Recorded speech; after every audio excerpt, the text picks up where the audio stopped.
So I says to the guy, "Yo, welcome to the Two Schmo Show. I'm your host, the infamous Orion, and I'm a schmo." I'm Kyril and I'm walking here. Hey, welcome to the Two Schmo Show. I didn't even tell him we were going to do that, and he picked it up. Forget You're about it. damn right.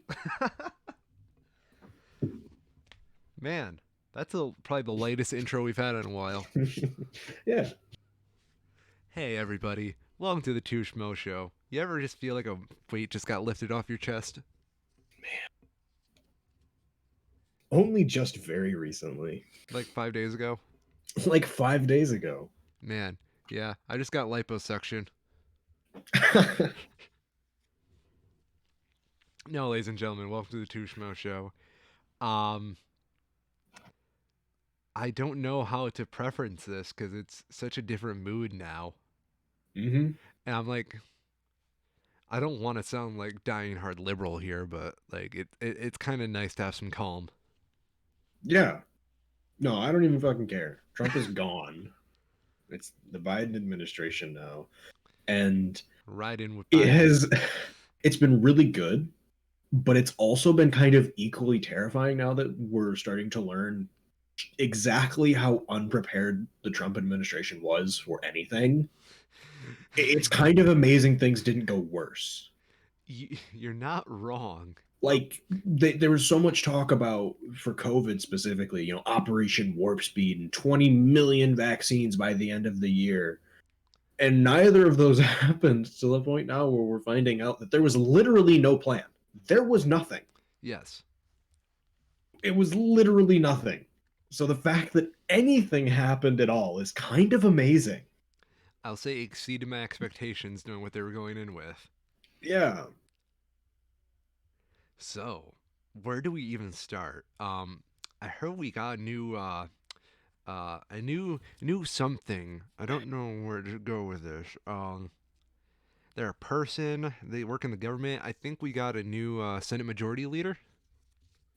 Something. Well, you say that, but they're doing their damnedest to prove it wrong.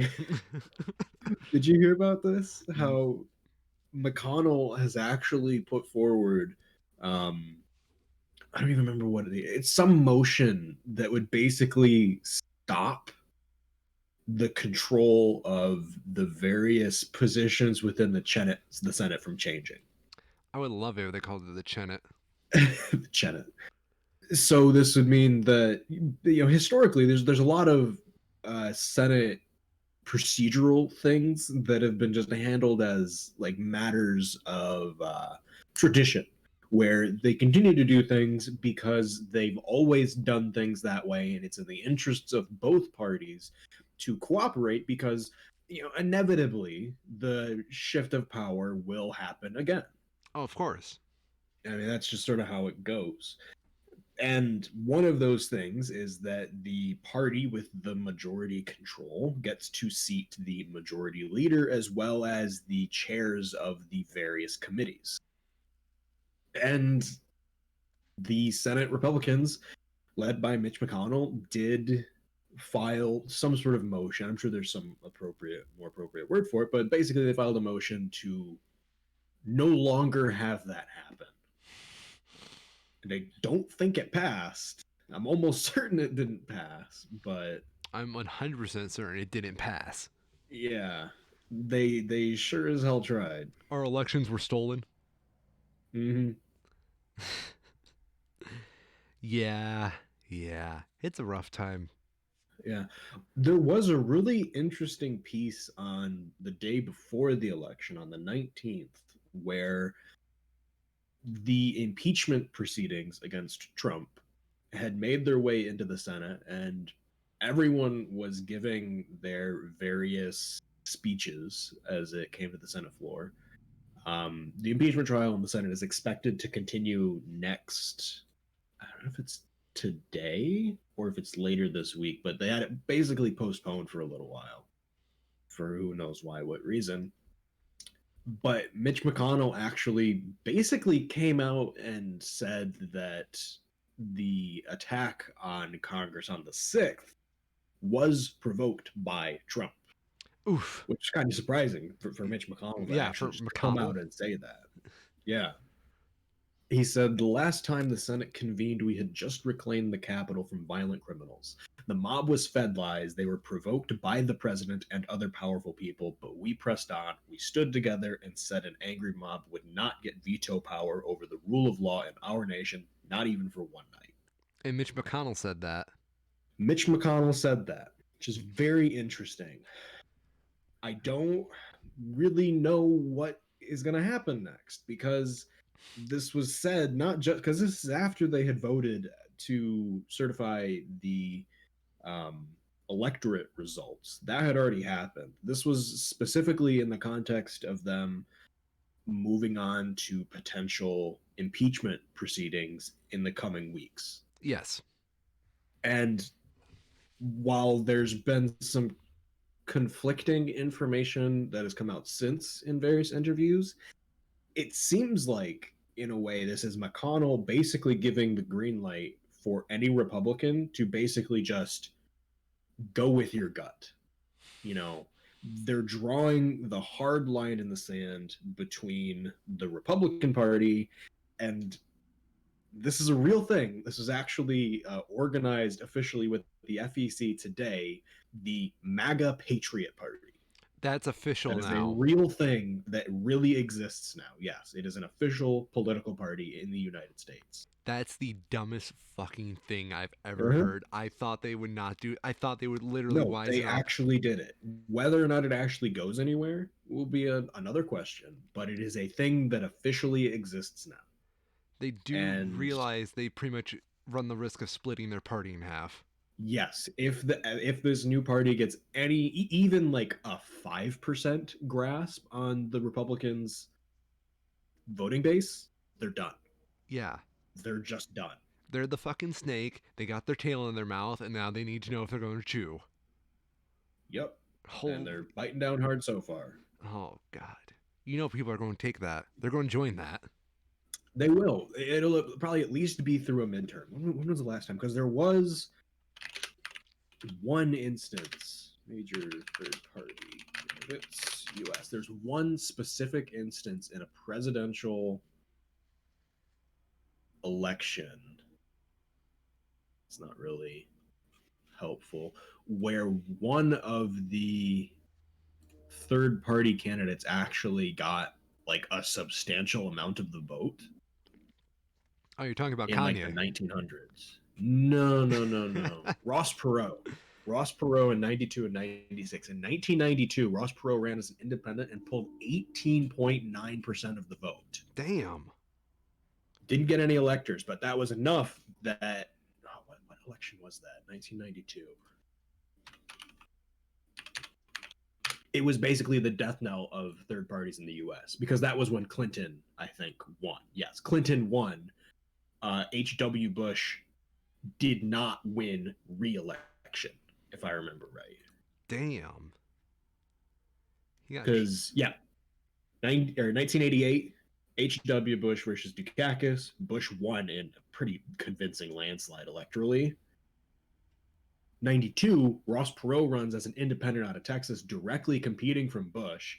Combined, they have like 12 million more popular votes than Clinton does. But because he split the vote so badly, it let Clinton take a shitload of red states. You know, like Louisiana went blue That's not because it supposed was to so happen. bad. Georgia went blue for the same reason.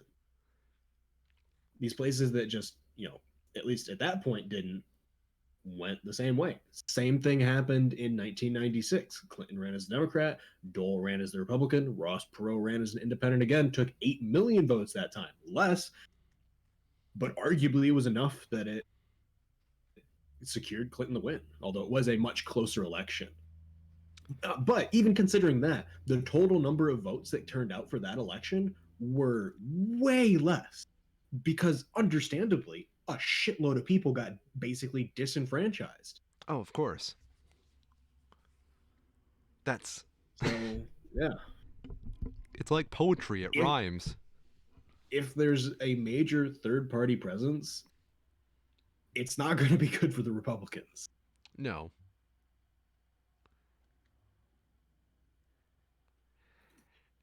Poor party of law and order. Yeah. But other than that, I've been really enjoying the boring news. I was reading a few articles today about how the White House pets were brought into the White House today, I saw that. Wholesome. which is just like, genuinely wonderful. Yes, it's adorable. Mm-hmm. What is it? Two dogs and a cat?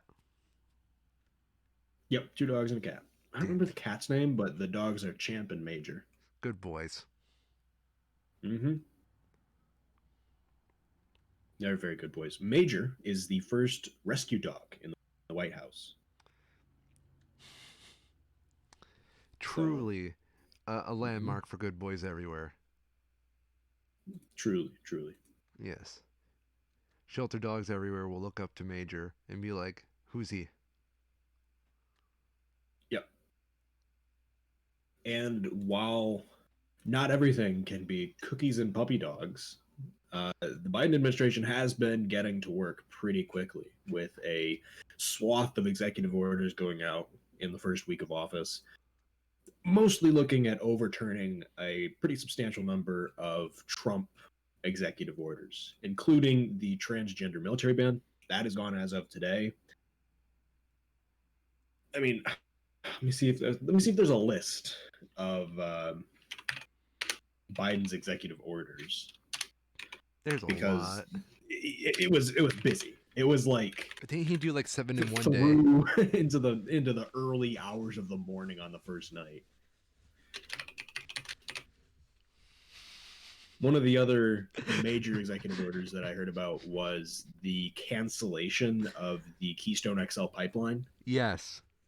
Which I've seen a lot of people throwing fits about. I am sure they have been, and they can get rightly fucked. The Cairo people are losing their jobs. I saw somebody talking about that. No, it was Boebert, the sedition lady in the House. She was complaining about how the Biden administration is focusing on green energy when they should be focusing on clean coal. Do you know how many No. clean coal jobs there are in all of the US right now? Five. 44,000.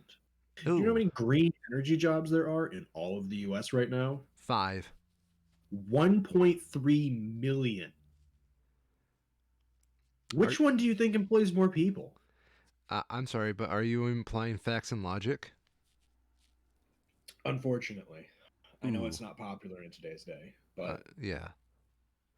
No. Have you seen like a lot of the like conservatives in denial memes? I've seen some. Yeah. They're pretty Um. good. Some of them are pretty funny. Like my favorite is the calendar, the 1984. Mhm. I've been greatly enjoying that one. Let me see if I can find an edit of that I'll send you later because it's not exactly appropriate, but it is funny. It's really funny. Oh, what else was there? I don't know. We can continue. So I was going to go through the list of executive orders real quick because there are some pretty huge ones. Starting with the events on January 20th, and I'll be saying if these are new executive orders or if they are overturning past ones. Okay. So they have ordered, or I guess directed, the oh my goodness, words are hard. They have directed to start the development of recommendations to modernize regulatory review and undoes the Trump era regulatory approval process. Which So this means has to do basically everything. It's looking at the changes that the Trump administration made to regulation approval and figuring out how specifically it was changed and asking for recommendations on how to make it better. Because, it's no secret that Trump and his administration rolled back a huge number of regulations and how they're implemented, across the board from the environment to the economy, just basically everything. Yes. Um, and they're looking to figure out what the impacts of those were and what to do from here, Hmm. and basically trying to undo things like that. Um, Requiring the executive branch appointees to sign an ethics pledge, barring them from acting in personal interest and requiring them to uphold the independence of the Department of Justice. This is a new executive order. Makes sense given recent events. Another new executive order regarding immigration extends deferrals of deportation and work authorizations for Liberians. I do not know that word. Liberians from like Liberians, those filthy libs. Oh, like from people from the country of Liberia. That's For what I thought. Liberians with a Liberians. safe haven in the United States until June 30th. So June 30th, 2022. So there must be some very specific issue with Liberia there. Then this gets into some of the overturning of the Trump era administration's immigration rulings. They have halted construction of the border wall by terminating the national emergency declaration used to fund it, undid Trump's expansion of immigration enforcement within the United States, and reversed the Trump administration's restriction on U.S. entry for passport holders from 7 Muslim majority countries, that is, reversing the Muslim ban. So we're just going to have an unfinished wall. Yep, just like before, He had no 4 years to change. finish that fucking wall. Yeah, and it never happened. And parts of the wall are already starting to collapse because they were built so poorly. In Yeah, right? Like it's literally been 4 years, not even 4 years in most cases, and it's already starting to fall apart because it was built so stupidly and on such bad locations. And Yeah. cheaply, I'm assuming. No, not at all. It Not was it. incredibly expensive. Great. And also, you could literally just throw a rope over it to get across. Or you can just take a plane. It was actually one of the things that I saw another article about. I don't have it pulled up here. I probably should try to find it again, though. But it was talking about immigration in general during the Trump administration, and illegal immigration did not stop. The only thing that the Trump administration changed was legal immigration. It made legal immigration much harder. You know, for the people who talk about, like gun control and how making guns illegal doesn't stop bad people from getting guns, you'd think they'd understand that making something illegal doesn't stop people who are already doing something illegal with it in the first place. It's almost like the war on drugs argument. Yeah, but no, they can't quite get that one through their heads. So what can you do? Pick and choose your facts that make you feel like a better Yes. person. I'm sorry, that does not support my argument. So I'm going to pretend you didn't say it. Oh my In a gosh. new executive order, they have fortified DACA as after Trump's efforts worked to undo DACA protections. I believe I remember that being some of the Trump's administration's attempts to undo DACA were thrown out when they were challenged in court, but this is serving to further strengthen them. Good. They've overturned a Trump or reversed a Trump executive order. Now requires non-citizens to be included in the sentence, as well as apportionment of congressional representatives. So this is particularly massive. Uh, the idea being in the past that there was guidance issued that, you know, like illegal immigrants in particular were not counted in the census. They were not instructed to be counted in the census. And that's pretty major because they are still people living in the US. Yes. Whether or not, and that is the key point that a lot of people, I'm going to say choose to gloss over in the Constitution, is that the Constitution does not just protect American citizens. The Constitution is a protection for all people in America. You don't get to pick and choose who gets it and who doesn't. Damn. Mic drop. In a new executive order, Yes. it was passed preventing workplace discrimination on the basis of sexual orientation or gender identity. Oof. Another good one. overturned the Trump administration's 1776 commission and directed agencies to review their actions to ensure racial equality. Uh, Keystone XL pipeline cancels the, what was it? There was a specific like grant that the Trump administration had given that gave it the go ahead. Um, but this is included in a much larger decision where the Keystone XL pipeline is the big one. So that is canceled. It will no longer continue. And it is directing agencies to review and reverse more than 100 Trump actions on the environment in general. Along the same vein, they have overturned a Trump executive order allowing for the rejoining of the Paris Climate Accord. So it'll take about 30 days to fully do, but the people of it was God, Ted Cruz is going back on the Pittsburgh, not Paris bullshit. Oh my gosh, my favorite one is people Which, saying it's a treaty instead of the Accords, and then yeah, people are trying to impeach Biden because like you can't join a yeah, treaty. That's the Senate. right. It's like I particularly like the Pittsburgh, not Paris people Yes. because Pittsburgh specifically after Trump dropped out of the Accord entered back into it as the citizens of Pittsburgh. Like they very specifically and very publicly at the time did that because Trump said the Pittsburgh not Paris thing, and they're still doing it even though the people of Pittsburgh were already a part of the accord. Hey, I can't wait to catch up to Pittsburgh. Right. In relevance to you and me, as a new executive order, it has extended the existing pause on student loan payments and interest for Americans with federal student loans until at least September 30th. Damn. I'm really going I to kick my wish, student how loan ass. crazy it would. What's that? I said I'm really kicking student loan ass with that rate.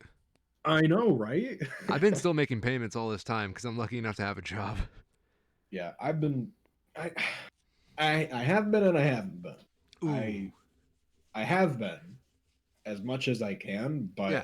but I've also just been like using my disposable income that I now have to just buy things that I want because, you know, Shame. capitalism, hardy Shame. hardy har.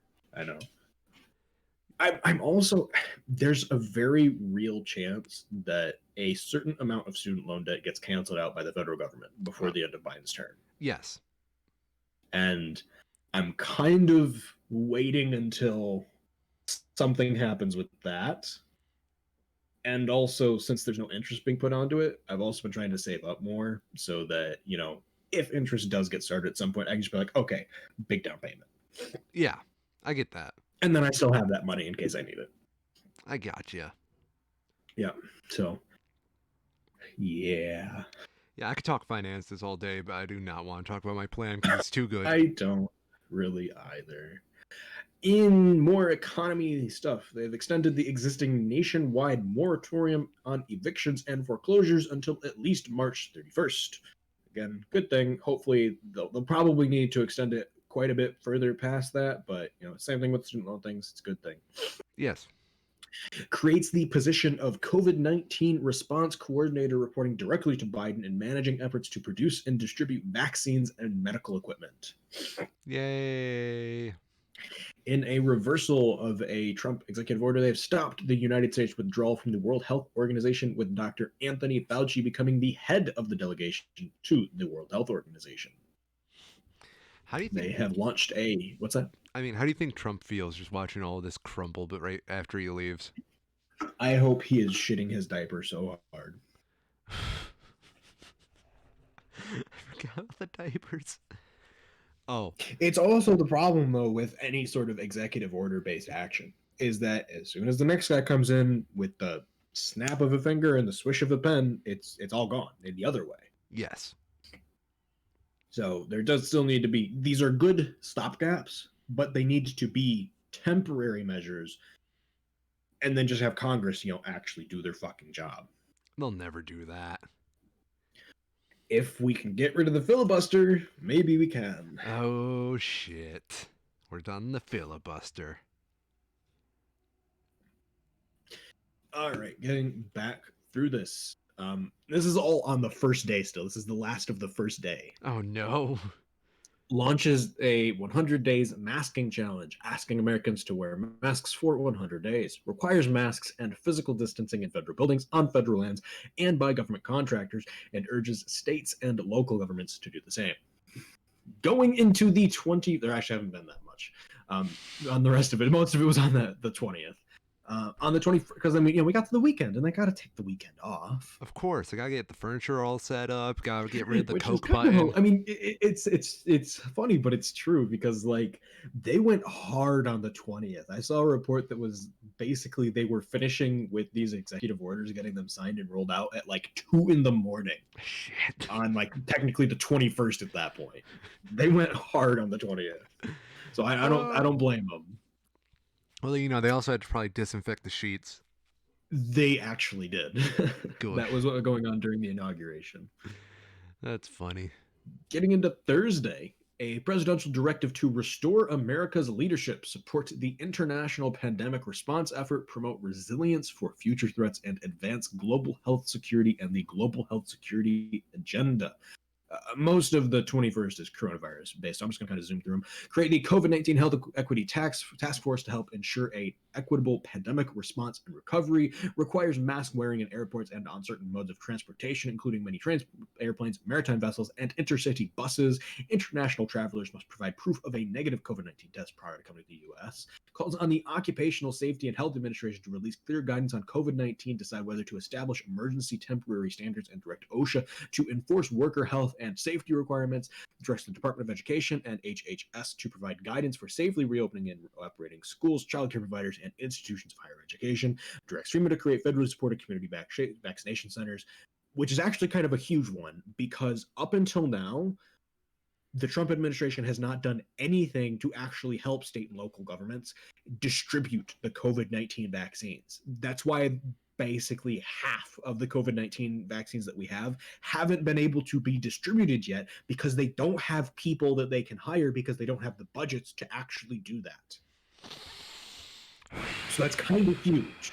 Yeah. Um, enhances the nation's collection, production, sharing, and analysis of coronavirus data, establishes a preclinical program to boost development of therapeutics in response to pandemic threats, establishes the Pandemic Testing Board to expand U.S. coronavirus testing capacity, directs FEMA to expand reimbursement to states to fully cover the cost for National Guard personnel and emergency supplies, accelerates manufacturing and delivery of supplies for vaccination testing and PPE, that is the use of the defense something the Defense Production Act, I want to say it is, which mind-blowingly was not done prior to this. You'd think that'd be like the first thing, like, oh yeah, we should do that thing where we make more of the stuff so we don't all die. But no. And that was the 21st. A lot of coronavirus stuff, a lot of good stuff there, but it's all kind of one thing. 22nd, two executive orders called for the assistance to those who are struggling to buy food, missed out on stimulus checks, or are unemployed. The goal of this is to further expand things like SNAP programs, food stamps, things like that, as well as provide additional help to people who have children on school lunches who aren't getting those school lunches because schools aren't in session in a lot of places. They're still Yes. doing school from home. So it allows allotments of, I think it's like up to like $100 depending on certain things per month for people to get food.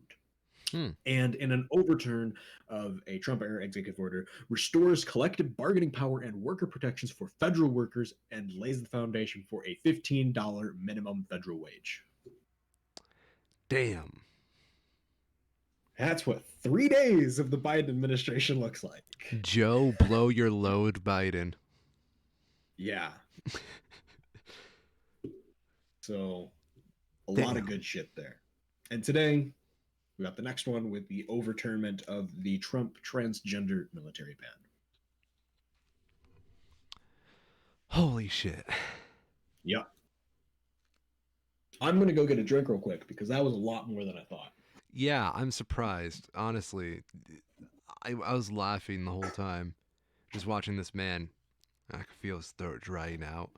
With every syllable, he just goes more and more towards the crisp cut of his voice. There we go. Opening up a cold one. Oh, yeah. Cracking a cold one with the boys. Is it a kickstart? Absolutely. I fucking knew it. I'm out of Diet Coke right now, actually. Oh, I need to go get groceries. I've had this great idea lately to do a reading in the Communist Manifesto, but after each individual segment, I would do a sponsored advert. Chapter 1 brought to you by Coca Cola. This chapter brought to you by NordVPN. If you're afraid of the bourgeois capitalist regime finding you, try NordVPN.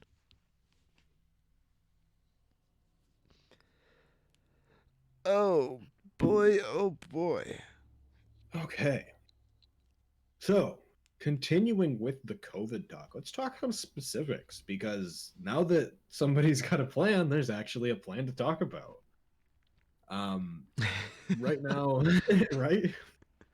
Right Ouch. now, Biden administration has set a target for 100 million vaccine doses to be administered in his first 100 days of office. So that would be by that's like 10, 11, 12, 13, 14 weeks out. So April, mid-April, which seems like a very reasonable target. Yes. The US is currently fourth in per capita vaccine doses, lagging behind the UK, the UAE, and Israel.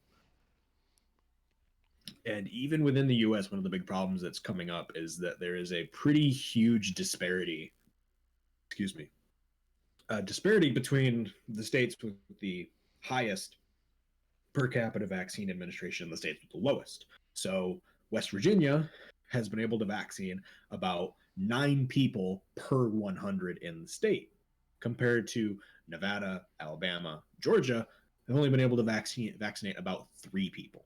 Ooh. So it's very widespread depending on where you live.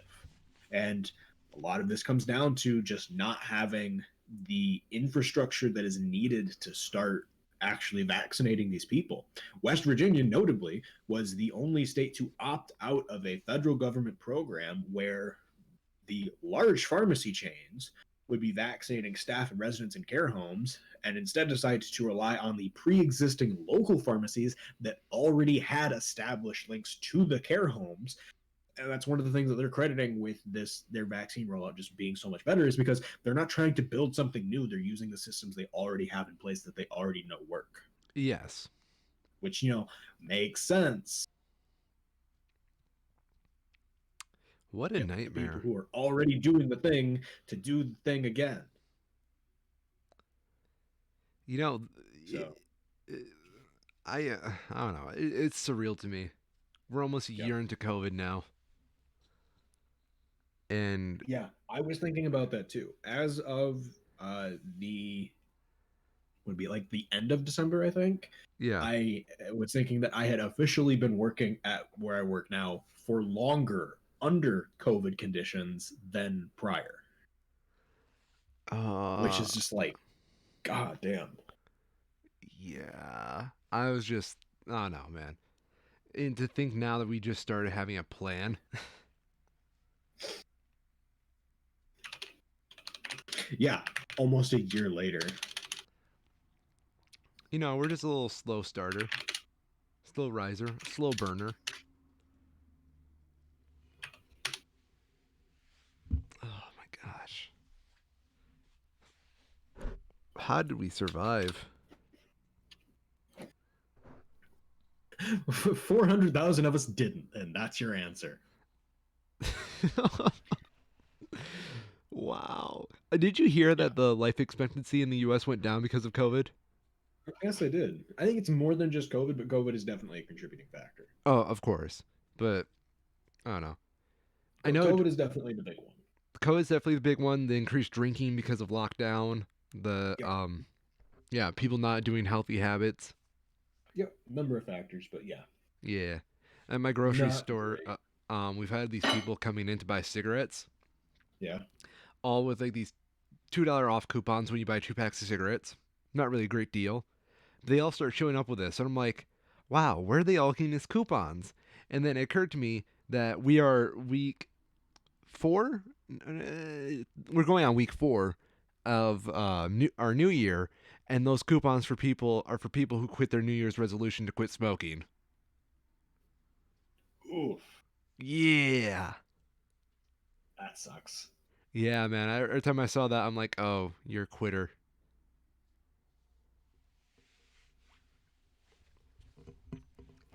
I only knew that because one came in the mail from my mother, who is 2 years smoke free. Oh, that's good. Yeah, This is 2 years smoke free. yeah. I'm proud of her. Yeah. What else do we have in the news?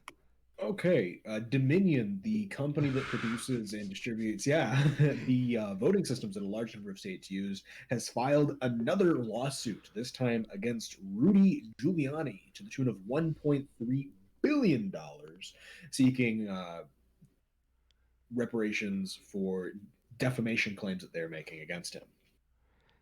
Yeah, yeah. It's almost like talk shit, get hit, Giuliani. Pretty much. It's unlikely that he'll have. I mean, this is the same amount that they filed against Kraken Late. I don't actually remember her name. Sidney Powell. Yeah, that one. So this is basically just their, I don't want to say like standard for this, but that is the total damages that they are claiming in as a result of the actions taken by a large number, excuse me, taken by a large number of people. And while no one of them is likely going to have to pay that amount, it's a not unreasonable amount to ask for. They're releasing the Kraken. Yes. Ugh. I honestly think they're going to settle out of court because it's going to look They really almost bad. certainly will, but it'll be interesting to see whether that settlement requires Giuliani to claim any responsibility. Oh, I'm sure it will. Well, it's hard to say because that's usually how settlements work: is that the person settles out of court for a substantial amount of money on the claim or on the basis that they don't have to uh, admit any responsibility. That is what happened with sexual assault and scandal type cases. Is that, oh, we'll give you this big payment to get this out of the court cases, but you have to agree that we take no responsibility, kind of True. Could Giuliani technically represent himself? thing. Yeah, but he'd be stupid too. I was about to say, Although he is very stupid. imagine he chooses to represent himself to save money, and then Yes. halfway through his case, they disbar him. Oh yeah. Well, I don't know if that would matter because you, of course, don't have to be a member of the bar to be a lawyer necessarily. That's true. It's just like a certification kind of thing where you want your lawyer to be a member of the bar if you want them to do a good job. Yeah. Never mind. I thought that'd be kind of funny though. It would be hilarious, no question. Can we get like a comedy movie one day about the life of Giuliani? I don't know if I want that, Why? honestly. It would be very depressing. I want like a dark comedy version of Vice. Like I'd like to see a, oh, what was that one? The Interview? Oh yeah. Like a The Interview style movie just of the entire Trump administration. Make it multiple parts if you need to, but that's the tone it needs to be. You that know, that's sad. I want it. I want it so bad. same. I'd watch it. I was with a friend at work and we were talking about, some of the funnier moments of the Trump administration, you know, kind of reminiscing on the good times when we did have good times. Yeah. Yeah. Like the shit posting Trump would do on Twitter. Um the shit posting. The shit posting. Yep. The time Melania went to a camp full of children, in the internment camps full of children at the Mexican border with a I don't care shirt on. Yeah. That was as the kids call it, dick move. That was so dumb. I don't I don't get it. I still don't understand that. Why didn't she just shut up and keep her mouth closed? And no one would have cared. People would probably at that point even continue to defend her as just being like, no, she doesn't, really care about this. She's just, sort of stuck here. No, she made it very clear where she stands on this, and that's not a good thing. Did you see the video of her after they got off Air Force One? Yeah. Oh yeah. Yeah, Yeah. that No, it's oof, it's oof. literally, for those of you who haven't seen it, it's Trump posing and taking some photos, but Melania's just got this bad bitch face on her, like on her, and she just looks straight forward and walks to the limo. Yep. She does not give a shit. She does not. She knows why she married Trump, and that's only for the money he doesn't have. Imagine when the Trump taxes came out, the leaks. That was her first finding out about that. Mm-hmm. Yep. I wouldn't doubt it. Yeah, at this point, the only Trump I think she loves is Barron. I saw a good edit where somebody redid the Home Alone thing, but with Barron in the White House. No. So Trump and Melania finally get back to Florida, and then it's just like, where's Barron?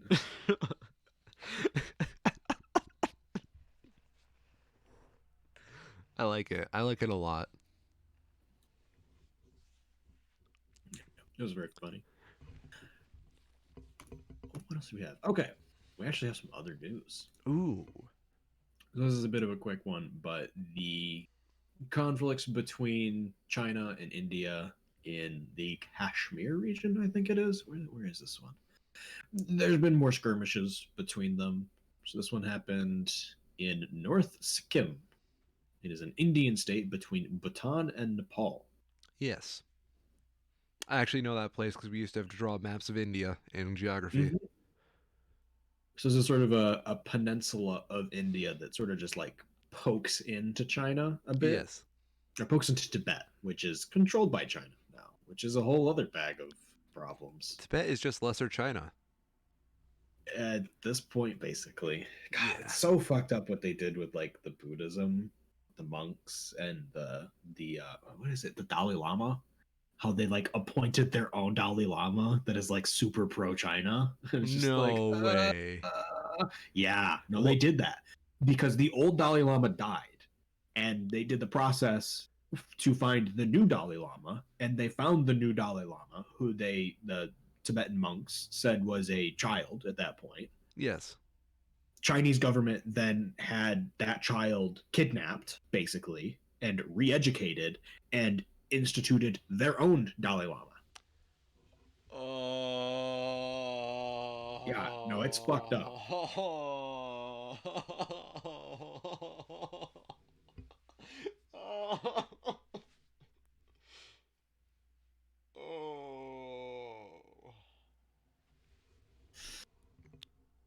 I really don't like the Chinese government. Yep. Shout out to my man Zhu Jiadong. Did I ever tell you the story about Zhu Jiadong? I don't think so. Okay, this dude is an absolute Chad. I cannot tell you how much I love this man. He's like my personal hero living in the world right now, maybe other than Herbie Hancock. Yep. Zhu Jiadong is an MMA guy. And in China, Okay. they started instituting this new self defense law. All kids have to learn Tai Chi. If you know Yeah. anything about martial arts, Tai Chi is not really a great martial art. It's really good yoga. It's like standing yoga. Hmm. So if you try taking Tai Chi to a fight, you're not going to win. And Zhu, being a guy from MMA background, says it on his radio show. And he basically says, I can take on anybody who's a Tai Chi expert and kick their ass without breaking a sweat or the potential of losing, and I suck at MMA. So all these Tai Chi experts come out of the footwork to like fight him and whatnot. And surprise, surprise, he kicks their asses. Like, I'm gonna find this Hmm. video for you to just see because it's not even a fair fight, man. And Yeah. the Chinese government doesn't like this because Tai Chi is supposed to be like a nationalistic martial art. It's for them to feel good about their martial arts and feel they're protected by their heritage, China, right? Right. Um, yeah, here it is. Okay, I just want to make sure I don't have like some weirdo who narrates over the fight. Anyway, so the Tai Chi expert, um, I'm sorry, the Chinese government's like, you can keep fighting these Tai Chi experts who are coming to challenge you, but you're going to have to dress up as a Chinese clown. We're going to call you Fatto the whole time, and then we're going to eliminate your social credit score, and you're not going to be able Mm-hmm. to afford a home, and we're going to kick you out of the gym that you're practicing at, and we are basically going to run you to the ground. Okay.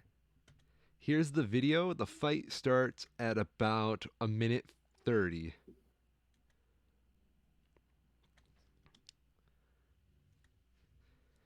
Anyway, this man is pretty much on a crusade to educate people into true self defense in China. Mm. Um, I do. That actually looks very familiar. I might have seen this. this video went viral, and I'm pretty sure I've shown it to everybody I know. Yep, I recognize the room. Yeah. It's pretty distinct. Like, oh, he just goes at him like a rabid dog. Yep. That's probably the closest we'll ever get to the Joe Rogan podcast, ladies and gentlemen. Jamie, put up that video of the guy kicking his ass. That's the good shit. That's the good shit. Jamie, give me some DMT. Can you tell I watched the Joe Rogan podcast? Do you actually? I do. It is like a guilty pleasure of mine. I have never watched it myself, but I feel like I have an understanding of how a typical episode would go. It is some of the most interesting shit ever, and I don't know what to take away from it, but it's always an experience. I'll say that. But yeah, Zhu Jiadong. I truly believe in the man, and I follow him on Twitter just to make sure he's breathing.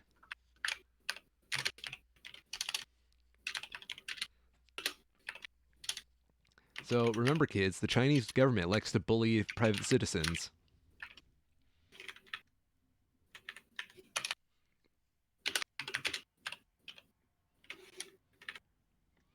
What you type in there, partner? Sending a message in another Discord channel real quick. Today is Burns Night, celebration of Robert Burns, the Scottish poet. Oh, I thought that was in celebration of the Bernie meme. No, that is on January 21st. Ah, that meme. That meme. It's a good meme. It's a good meme, but I've seen it everywhere, man. I feel like I can't get away from But it. normally, in a normal, okay, so my grandmother is British, Okay. immigrated to the US after World War II. Didn't really know anyone in the US, and in trying to find other people who she, shared a home country with in the US, found a Scottish society instead who welcomed her in because she lived in a region that was kind of similar to Scotland. So they are from different places, but it's the same country. They're still both British, Yeah. and found friends there. And Scottish Society has a dinner on Robert Burns Night every year. It's on the 25th of January, which they normally have it on a Saturday or Sunday closest to it. And I would always go with my family to that. Can't do that this year, of course, because COVID. Can't really have gatherings at all. So instead, we're trying to do something at my parents' place, sort of socially distanced Burns Night with just us. Oh, cute. So should be fun. Yeah. I need my own night now. Celebration of my But art. I have, I'm arguing with actual British people as to whether or not haggis is good or not. What's your statement on that? I say it's good. I love haggis. I've never had haggis. First, I need to get you some. It's really so as I understand it, I've only ever had haggis from one bakery. There's one bakery in Detroit that makes it. And because it's kind of such a niche thing, there's just not really a demand for more than that. And they're not like super expensive. So it's not like there's any way someone else could undercut them. So I've only ever had from this one place, and it's always been really good. So I just sort of, assume that it's good, you know? Okay. I don't have anything that proves otherwise. And somebody mentioned, one of the Brits mentioned that it's Burns night, and I was like haggis time, and somebody just started like being like, "No, haggis bad, go away," and I'm just like, "No, haggis good, fuck off." Okay. What the fuck is haggis? So haggis is a meat dish prepared of sheep. Okay. It's like sheep organ Hmm. meat. So I'm just going to read the Wikipedia bit here. Haggis is a savory pudding containing sheep's pluck minced with onion, oatmeal, suet, spices, and salt, mixed with stock and cooked while traditionally encased in the animal's stomach, though now often in an artificial casing instead. So it's Interesting. like various, kind of like, I guess, like scrap kind of things that you would think of, like organs that wouldn't be used for anything else, just kind of mixed together with a bunch of other stuff and then cooked up. Honor the sheep. Right. I mean, it's one of those things like a lot of dishes that probably started as a way of just using as much of the animal as possible. So in this case, it uses the sheep's heart, liver, and lungs, Yeah. and then it cooks it in the stomach. So it uses a lot of organs that otherwise couldn't be used for things necessarily. And then it stretches them out kind of like a soup by filling it with, oatmeal, onion, common things. Okay. And it I, turns out really good. It sounds really gross, but it turns out really good. hmm. Question for you, because this is something I've been kind of Yes. going through in my own head. Sure. You're a descendant of immigrants, just like I am, correct? Yes. I mean, that's like 95% of America, but Yeah, it's pretty direct on my mother's side because my grandmother directly immigrated. On my dad's side, their family's been in the U.S. for a much longer time, but yeah, okay. I can't say much about my mom's side because that side's all cloudy. But my dad's yep, side, we only got here just before World War II. We came over because Hitler was looking at the hmm Czechoslovakia a little too hmm closely, and we didn't like that. yep, So uh, this is just my own thing because I've been trying to slowly reintegrate like my our I want to say our home country back into our culture of this house. But hmm do you ever have that kind of problem? I mean, of like reintegrating culture in, yeah, or reintegrating like your um, ancestral culture in. I don't know. It's kind of hard to say because there's not a ton of like British culture that's really that different from American culture when you look at it kind of generally. Yeah, Like the kind of stuff that the Brits celebrate kind of culturally with like the monarchy and certain holidays are pretty often celebrated in the US too. that's true. So there's not a huge change. I mean, I've got this Slavic thing that I have to go through, Yeah. and with the Slavic thing, there's also the Arabic stuff and the Iberian stuff. So that's weird. I'll say that. Um, so far I've been trying to hmm do the Czech stuff, which, by the way, did you know in Czech they have this phrase "every Czech is a musician," and apparently Czech culture is really music based. Interesting. Yeah, so fuck everybody. Number one Czech in the world right now. Can't see it, but I'm raising my middle fingers to everybody. So yeah, that's been my character arc lately. Is slowly reintegrating Czech stuff, and then I want to do the Arabic and Iberian stuff next. Yep. Problem is, I don't know what Arab country we're from. I just have generic Arabic.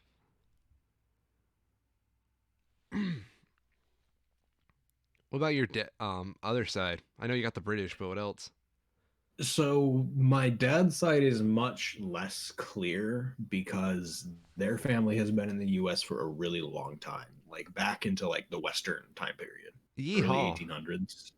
My cousins were able to trace back the family tree to about like the 1850s ish, maybe a little bit more recent than that. Huh? And it was still in the US at that point. Damn. looking more generally, we know that like my last name is German or German based. So we know that at some point it ties into Germany, but we don't know where That's because it about gets kind of murky. that's about the best I got on my mom's side. Yep. My uncle did some research into it. And he's like, "Did you know we had a German general that won the world wars in our family?" And looked at him pretty interestingly there, because I'm like, "Which world war? I need to know." Mm-hmm. So yeah, I don't know. It's just an American thing I've been thinking about. How most Americans don't think about their ancestral culture. Yep. What else do we have in the news?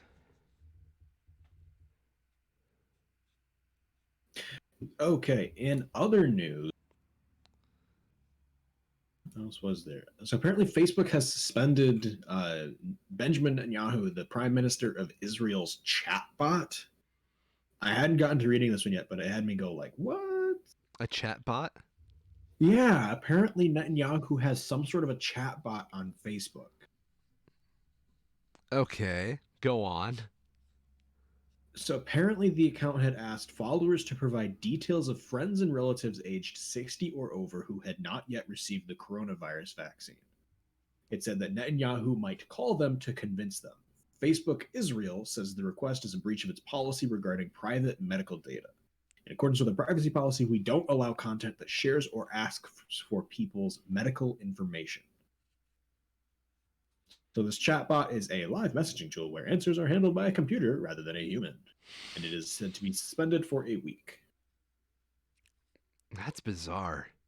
Yeah, which doesn't seem like a bad thing necessarily, No.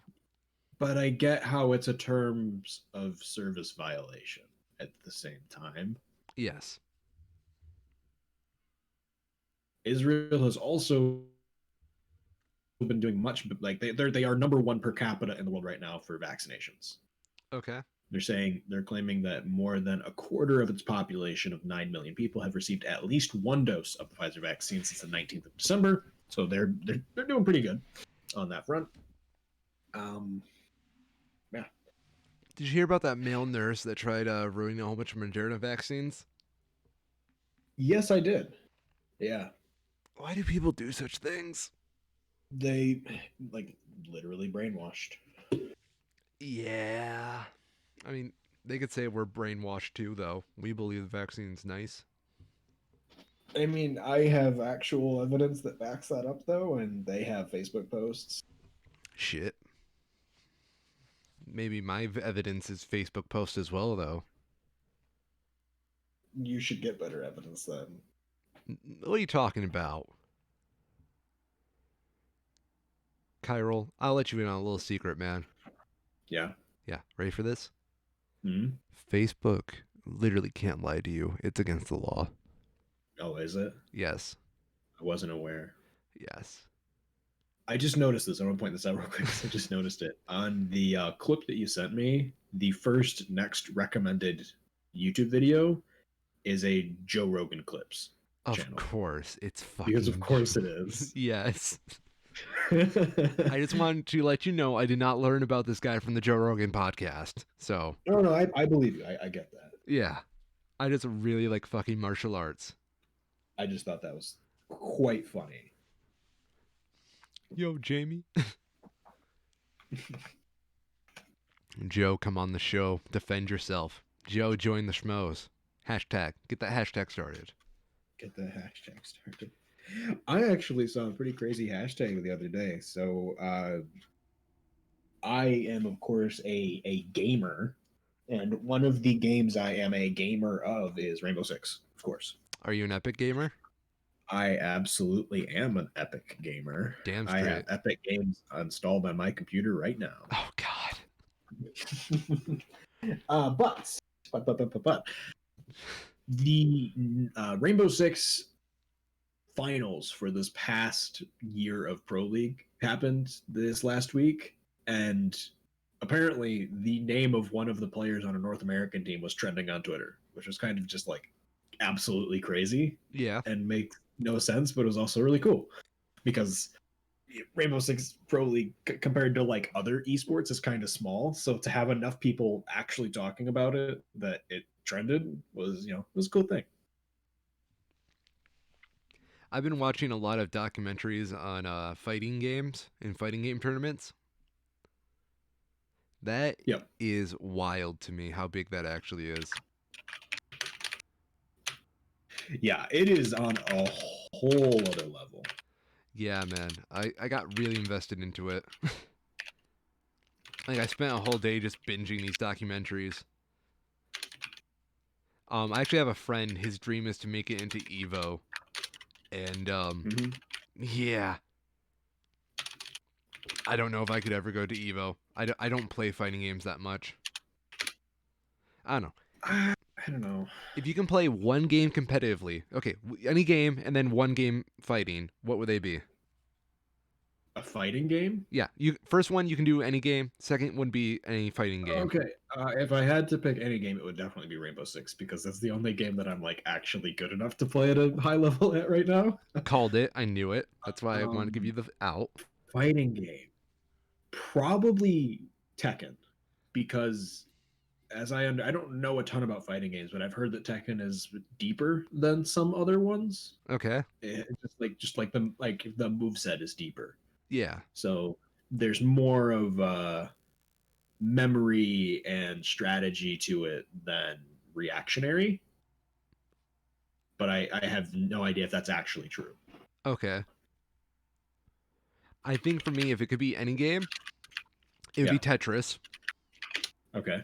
Fair. Yeah. I wanna avenge Jonas. Um, Yep. Jonas is dead, by the way. I heard that. It was very sad. I cannot get over that. Jonas Neubauer is fucking dead, and the world is worse now. Yeah. Um, and if it was any other fighting game, I would probably choose Marvel versus Capcom because I'm a Marvel boy. Got to rep my company, Really? rep my I capitalist would have. overlord. It's interesting. Why? That makes sense. I would have guessed like Smash Brothers, one of those. I mean, yeah, I like Smash, but I'm going to tell you something I don't think I've ever told many people. Yeah. I fucking hate the Smash community. Oh yeah, no, I get that. Yeah. I get that a lot. The fucking Smash Brothers community. Okay, if you're a friend of mine and you play Smash, you're cool with me. But if I've met you through a Smash tournament, 99.9% chance I hate you. Yep. I've never met a person at a Smash tournament I thought was a genuinely good person. Yep.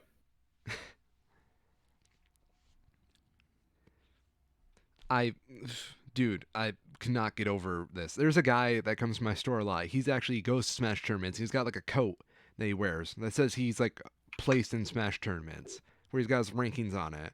And he's like, dude, why are you fucking wearing that at a grocery store? Do you want everybody to know you're a virgin? Pretty much. Dude, I can't get over how much I don't like the Smash community. I feel like that's true about any community once you really start to look into it. Any competitive community once you start to look into it. Understandable. Here's my There are counterpoint. definitely Oh, there are definitely some that are worse than others, but they're all bad. um, secondary, if I could play any game competitively, probably Pokemon. I did play that competitively for a Mhm. time. I can see that. Yeah. Pokemon is an interesting game competitively Isn't to it? talk about competitively because it's kind of inherently random. Yeah, because of so many different So factors.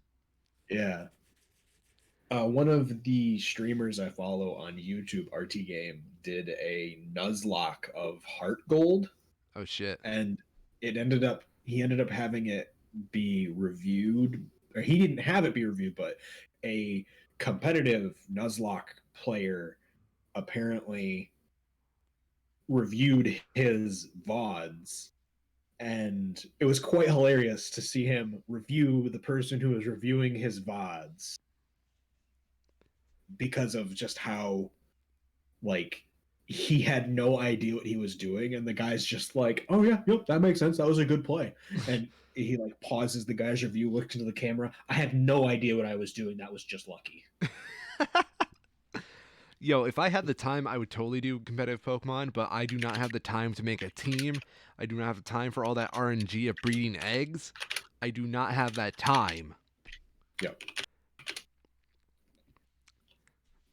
I have other hobbies. I have a fucking girlfriend. I make music. I do this damn podcast.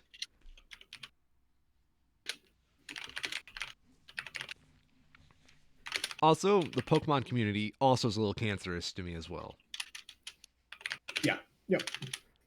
Yeah, that's any community because it attracts competitive, air quotes competitive people, which also tends to be people who are just kind of assholes. Yes,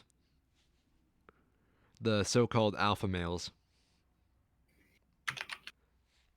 You Yeah, still debating haggis over there? partially.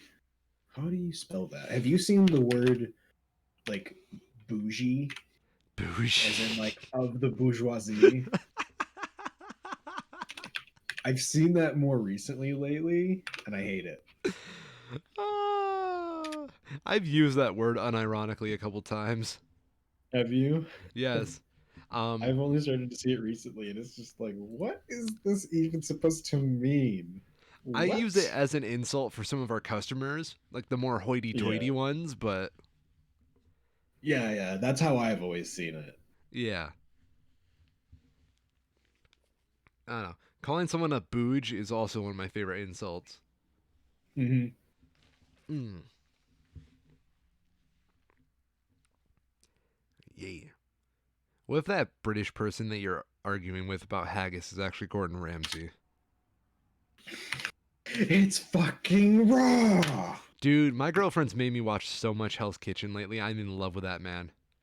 He's amazing. He's fucking He amazing. really is. It's no wonder he's this popular. Did you ever hear that he's a black belt? I have not, but I totally believe it. He's a fucking black belt and he practices MMA. Nice. Could you I don't imagine? doubt it. Imagine giving Ramsey this raw fish and he looks at you, it's fucking raw, then picks you up and then suplexes you in the kitchen. Yes. Never. I just, that man. I might leave my girlfriend for him. I kid. I kid. I kid.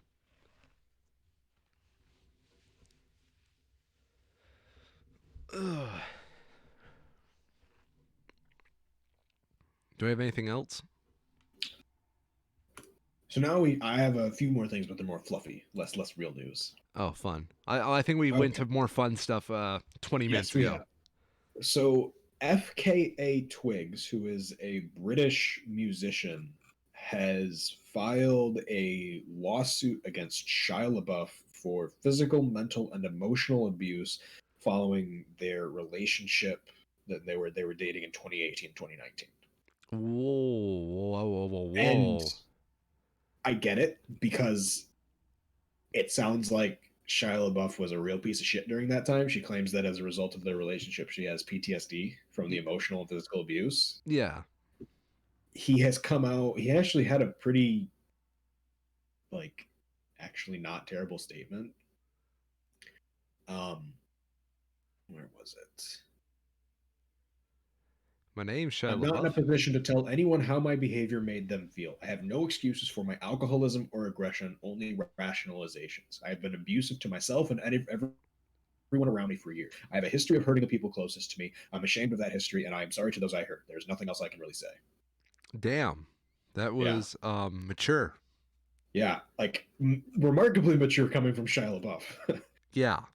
Shia LaBeouf is like um, the Gordon Ramsay of everyday people. yeah. Just fucking Well, intense.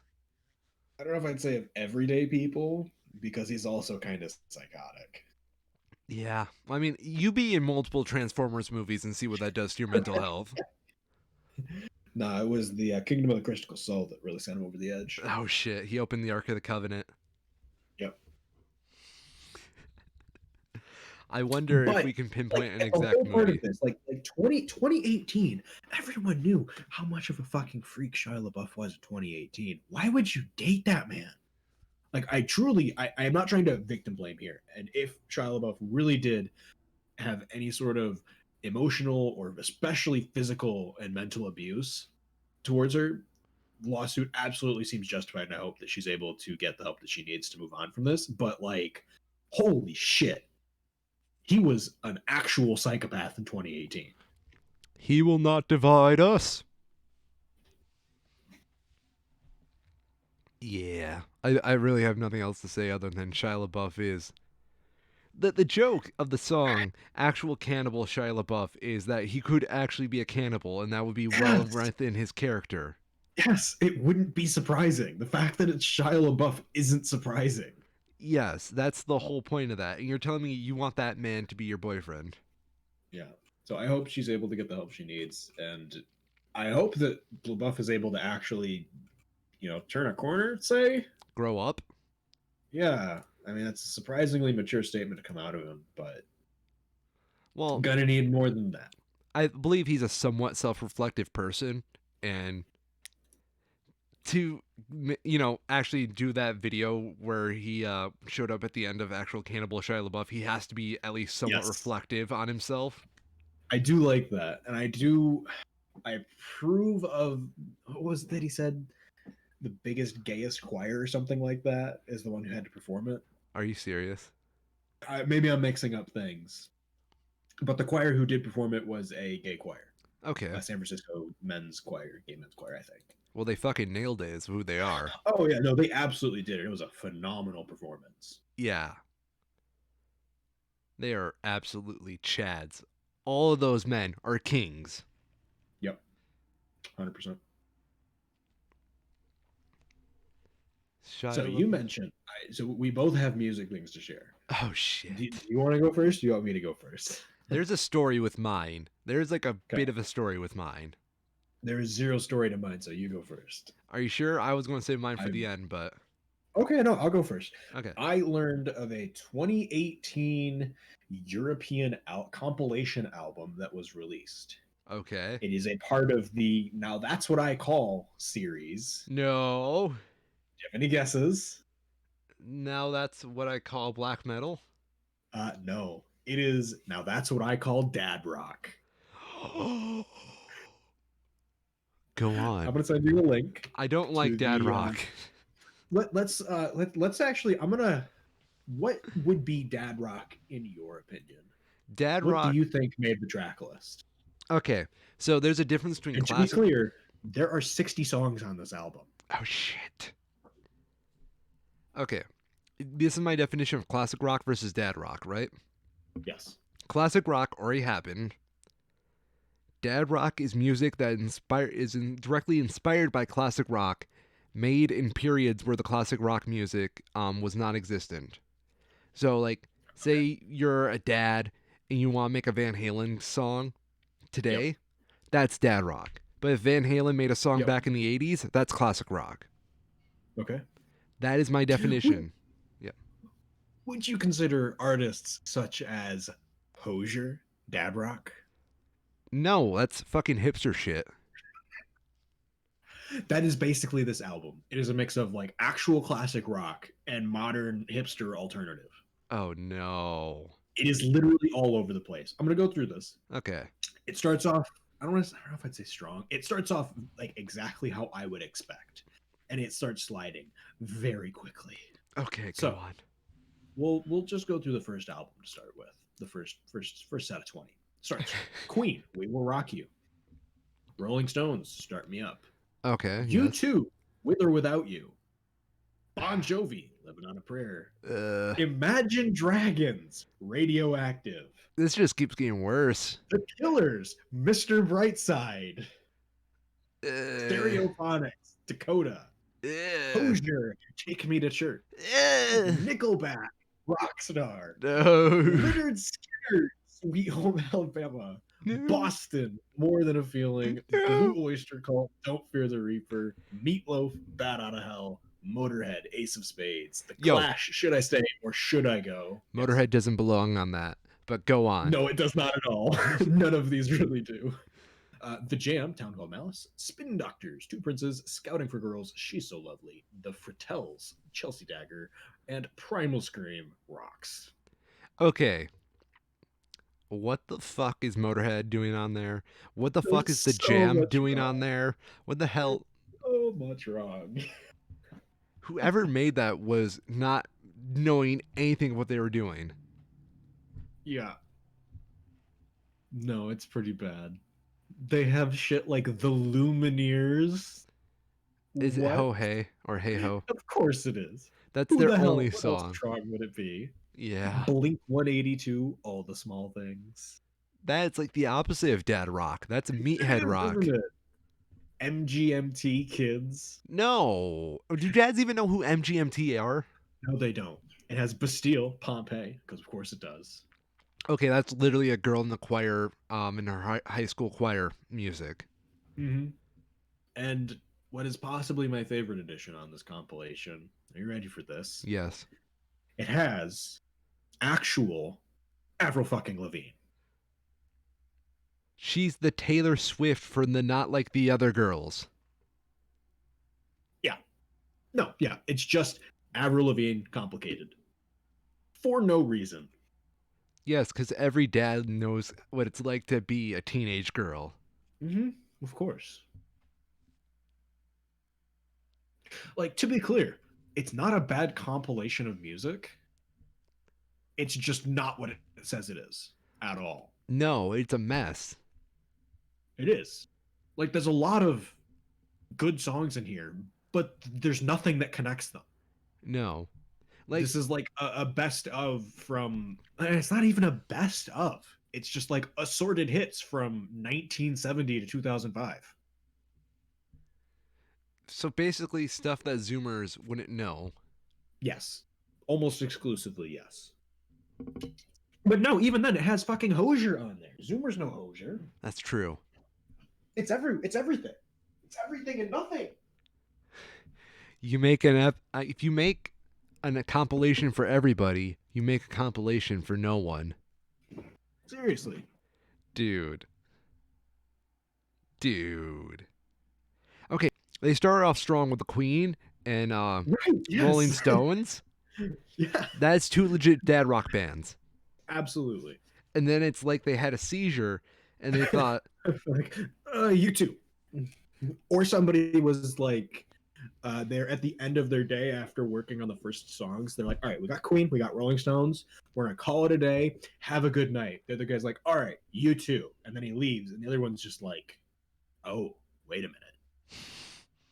you And know, then it be all went downhill from there. There was drugs, there was alcohol. The first guy never went home that night. The second guy came back, and there was a 60 track list.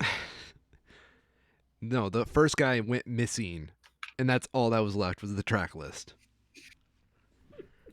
No, it sounds like what they classified as dad rock is anything with an actual guitar in it. Pretty much. If you want to skim through the list, it's in general. Yes, I'm gonna. Okay, It's yeah, it's something. it's like I don't know. The one song that could make this more inappropriate is if they had Fireflies by Owl City. Yep. Oh So my the now god. that's what I call music people have a YouTube channel. I'm gonna watch the trailer they have for this album real quick, and I'm gonna be curious to see what songs they actually play during it. There's dad rock songs in this. They're just buried. They've got Turner Overdrive. Yo, no band is more dad rock than Bachman Turner Overdrive. Um, Rod Stewart, ZZ Top, Steppenwolf. Steppenwolf, totally dad rock. White Snake, Survivor, which of course is Eye of the Tiger. Um, yo, what?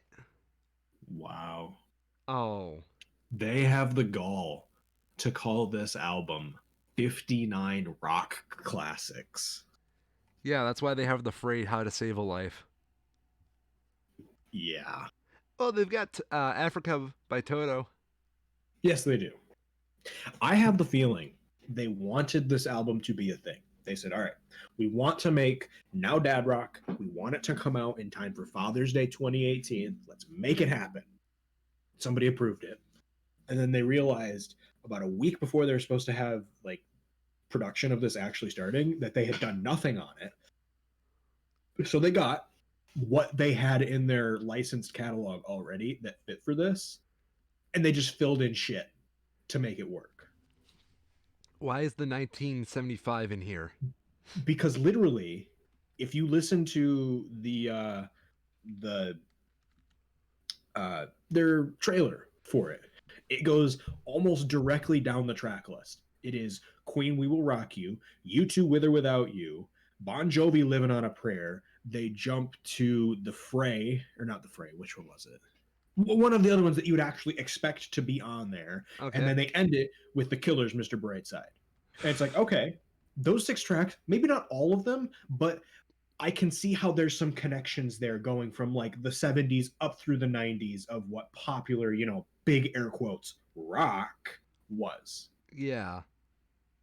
And then it went completely off the rail for everything else, and they decided not to have it organized in any way. Honestly, I look at some of these songs and make me want to gag because I've overheard them my whole life. Oh, yeah. Yeah. Oh, you know what's a song I really hate? What's that? It's on this album too. The Final Countdown.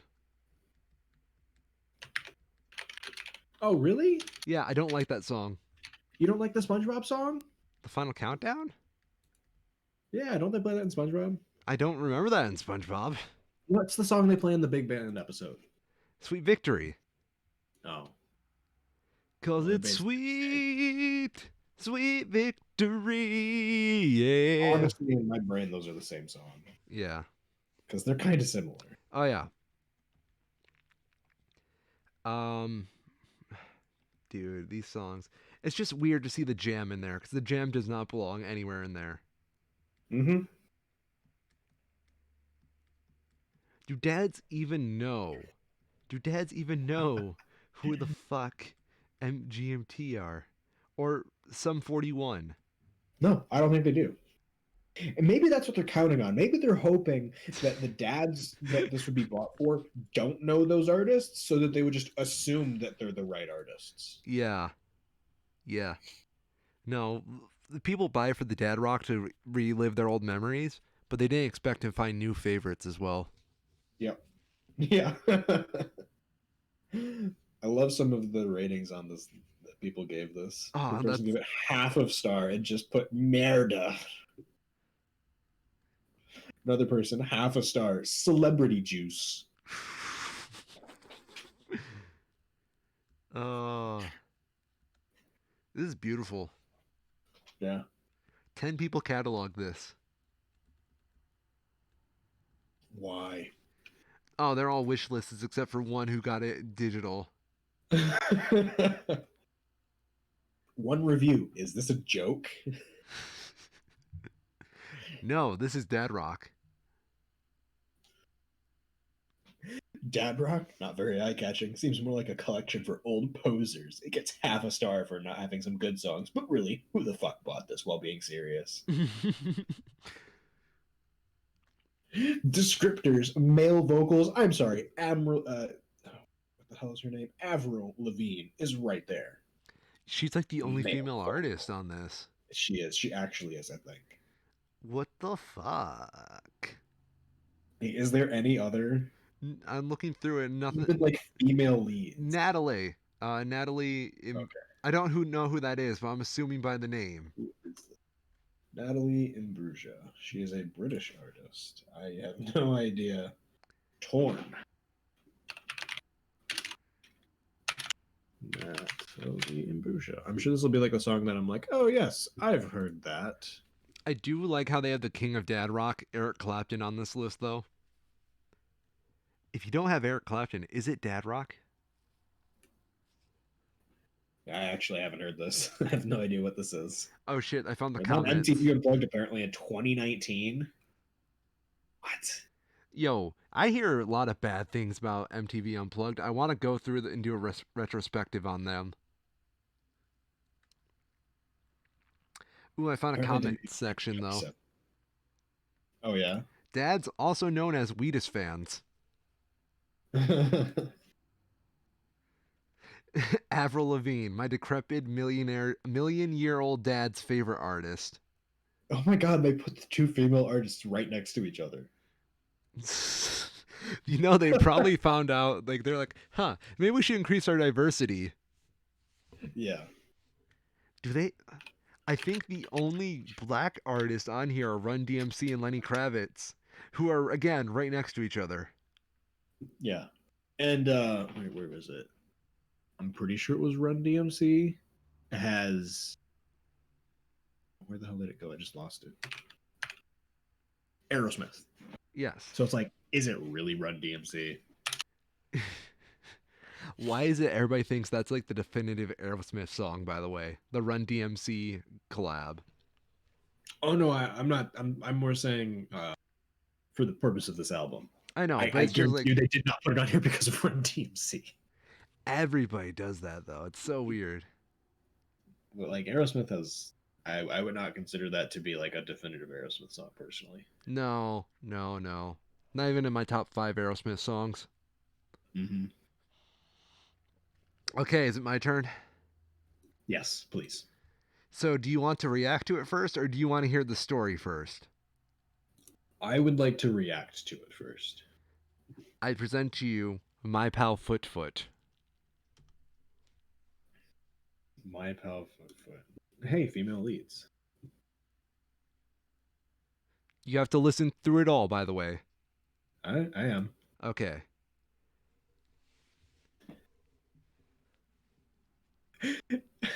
It's not a good sign that the next recommended video is about GoTA.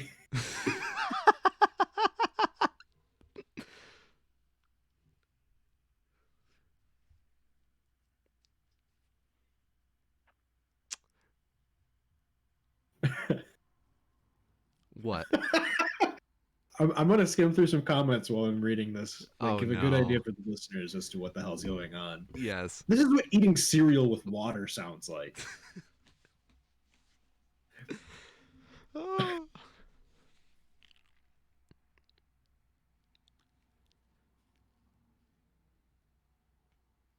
Wow. What? Somebody said this is real punk and everything else is a lie. It's true. I will say listening to this album has been life changing for me. Somebody's commented, this is actually an extremely difficult song to learn, and I don't doubt that.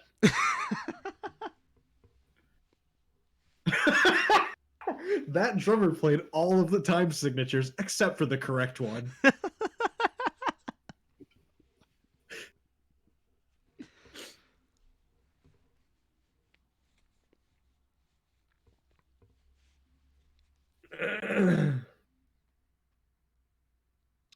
Had the vocals started yet? Once I had this song stuck in my head, it turns out I was having a brain aneurysm. Yo, I'm convinced this is the soundtrack to a stroke. So which key are we going to sing this in? Yes.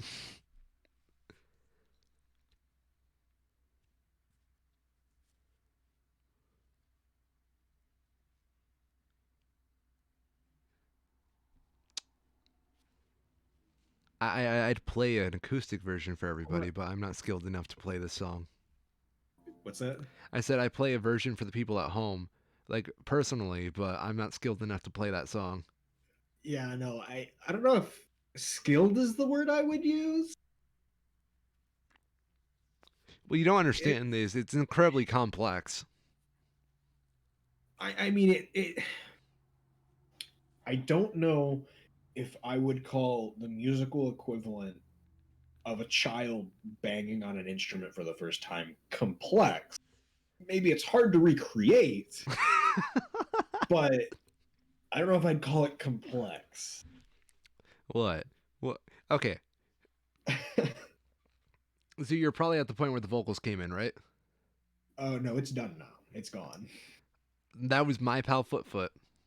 Yes.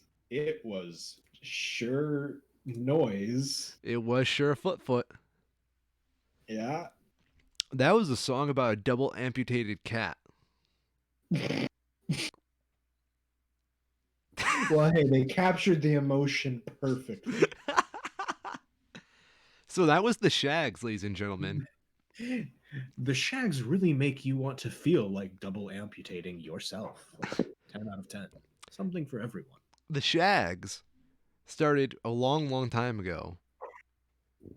The Shags began when their father got a fortune telling by their grandmother that his daughters would become the greatest band in the world, a very famous band in the world.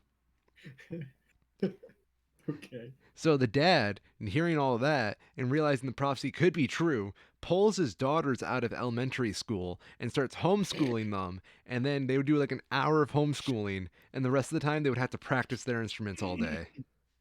Yeah. And when he thought they were old enough to be hot, he decided they needed to cut a record and make their debut. And that's where we got The Philosophy of the World, which is the name of this album. Is everything on the album like that? You bet your sweet ass it is. Okay, okay. I don't doubt it. It sounds exactly like what I'd expect somebody who had home like it's the homeschool equivalent to actually being trained to play music. Oh my god. Um, so the record label that they sent this out on, the dad took out a huge loan for this, by the way, because he was so sure they were. Oh yeah, I mean even chip music is expensive. Yeah, huge loan, and the record company not willing to like had to print 1,000 copies of this as part of their agreement. They destroyed 900 of those copies so no one would find out this came out on their record. And there's only 100 copies out there in the world. Damn, they almost got him. Oh, I'm not even at the really fucking messed up part of the story yet. Frank Zappa gets his hand on this album, and he says in an interview, I found this very nice underground band called the Shags. I think they're going to be the next Beatles. They're better than the Beatles. And the whole music world goes off their rocker looking for this shit. And then after a couple of generations, it dies out. And the fucking lad himself, Kurt Cobain, goes on motherfucking MTV and says, I love the Shags. Philosophy of the World is one of my favorite albums of all time, and I recommend everybody listen to it. And again, everybody goes out and tries to find this fucking album again. Yep. And yeah, the Philosophy of the World, ladies and gentlemen.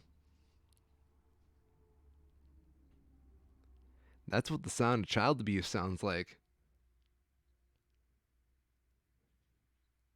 Yep.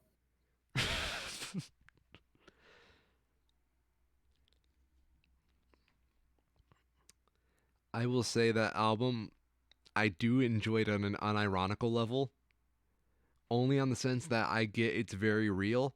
And as someone who's listened to a lot of fucking music, I'm kind of sick of like a lot of fake shit in music. To hear something that bad and know it's 100% real is actually very refreshing. Yeah. Yeah. But that was the Shags. That sure was something. Turns out the real Foot was the pals we made along the way. Apparently they get back together for reunion shows now, by the way. God, why? Well, you're supposed to be the next Beatles, man. Fun fact, after this album came out, by the way, the Beatles never put out another album.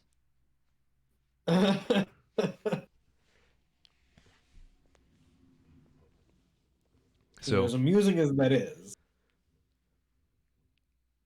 what? I mean that's just amusing. Yeah, you gotta love the Shags. I love how it's very clear that there's no bassist in the band from this photo of them. There's two guitarists and one drummer, Yep. and they have Yep. the same exact guitars. It's like a copy and paste. Yep. Pretty much. Ugh. So I'm gonna say it here. I love the Shags' Philosophy of the World, and everybody should go listen to it. Half an hour that will change your life. The recording engineer did say it was like watching three musicians play four different parts wrongly. Yeah.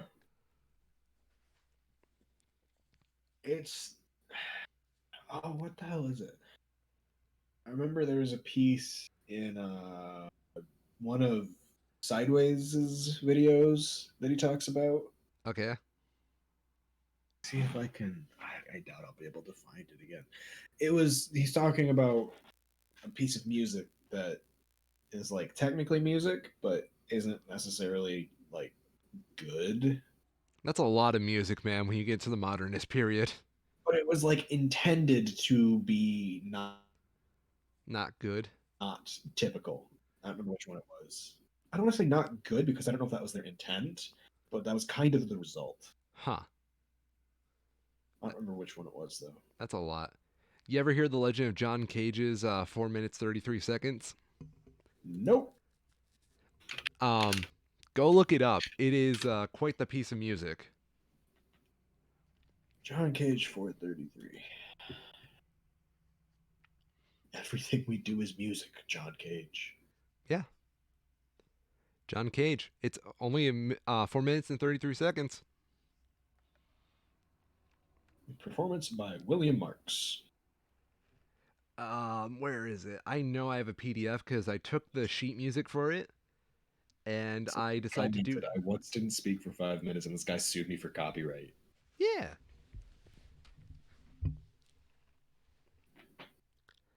I have a score of it that I did of 12 different variations on it, where I just basically took the melody and just mixed it up a couple times.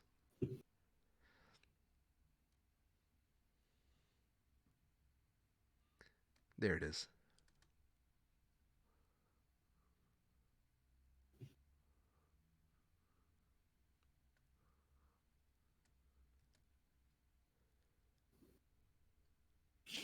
So I do feel like I would have to see the sheet music, but I think this guy might be cheating.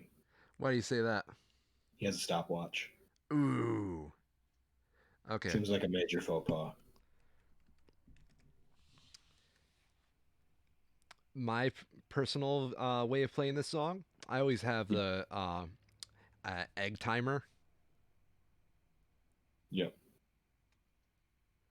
Okay. It's like if this was like an actual it's in the second movement.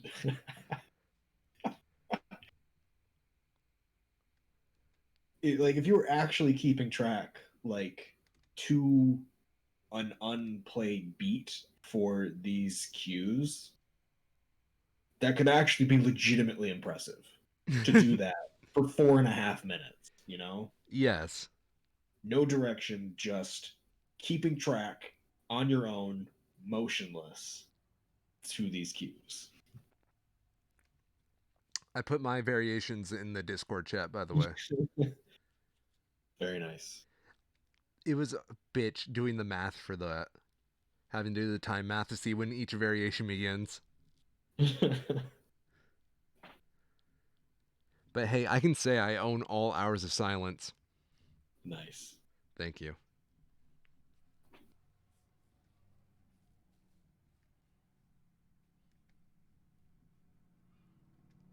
I remember I posted this score online and it actually has like a whole bunch of likes from just music nerds like me. I don't always listen to John Cage, but when I do, neither do my neighbors. John Cage is the man.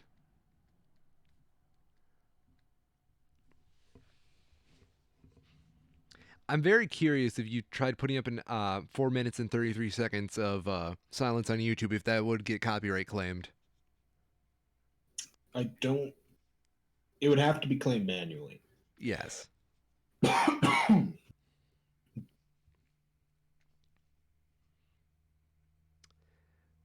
it Well, would be a terrible time to cough in the audience during this piece. hey, Oh you're my ten. god, someone just sniffed and you can hear it clear as fucking day. Yes. That's amazing. Technically, he's playing along now. Mm-hmm. That was a solo. You didn't even know it. Oh, shit. Brilliant. First Absolutely notes. brilliant. Sneezing in at a bee. Ah, yes, I have fond memories of the song. My mom sang it to me every night when I was a kid. That's sad. It's really sad. In Soviet Russia, we have John Cage for lullabies. Do we have anything else? Scientists say when you listen to a song, your heart tends to try and match the BPM. Me, an intellectual.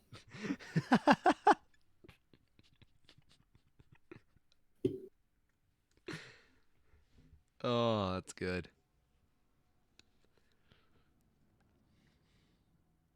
This is apparently a piece. I don't know if this is a review. A review from Paul Griffiths, Paul Griffiths, Oxford University Press, 1995.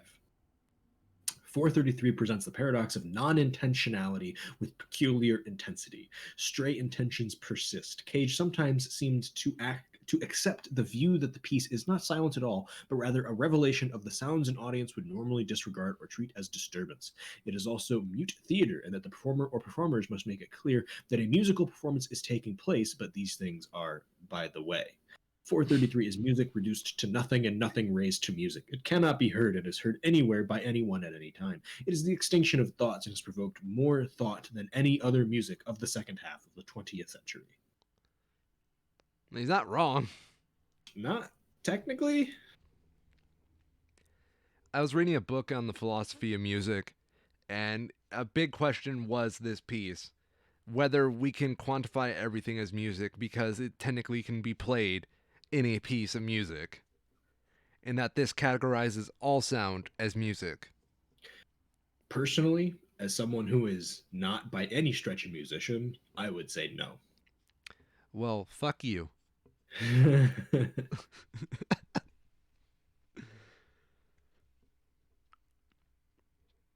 I'm also just now noticing, because what else do you have to notice when this is happening?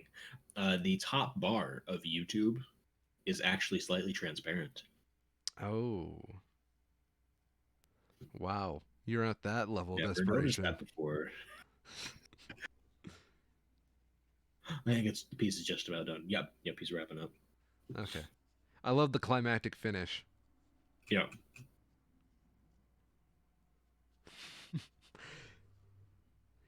You, So here's the question: the timer he's using beeps when he presses it.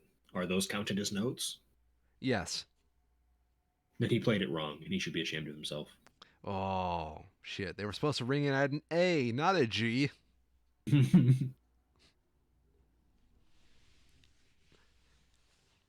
They weren't even on beat.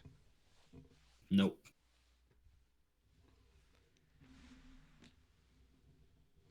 I mean, Tchaikovsky can use cannons. John Cage can use the audience.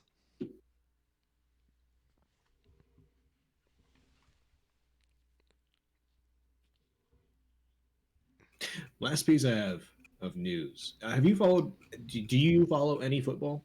No. American football? So there's a bit of a stir at the start of this season with Tom Brady leaving the Patriots and joining the Tampa Bay Buccaneers. Okay. Uh, Yesterday, last night, the Tampa Bay Buccaneers qualified for the Super Bowl. Ouch. So Tom Brady left the Patriots, joined the Buccaneers, who couldn't even win double-digit games last year, and they have now qualified for the Super Bowl.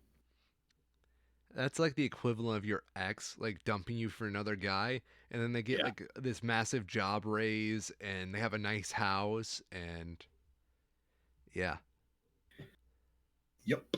you just got fucking nay-nayed. Yep. It's an actual joke.